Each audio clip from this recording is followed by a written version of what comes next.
માટે મિત્રો અમે આવી રીતે ચાટીઓ વાટવા ખેતરમાં ભેંસો માટે ચાર લેવા માટે તો ચાર પણ અમે લઈને ટ્રેક્ટર ભરી દીધું છે.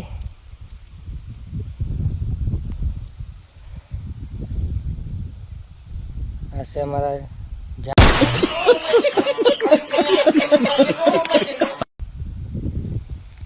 તો આજે અમે ટ્રેક્ટર ભરીને હવે ભેંસ ઘરે લઈ જઈ રહ્યા છીએ.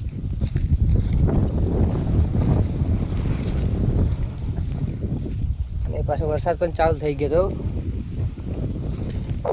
જુઓ તમે, આ છે આપણો લાલ કોળો.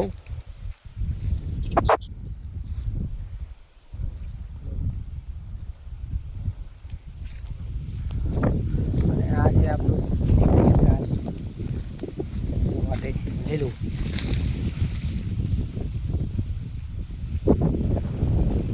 ચેક નહીં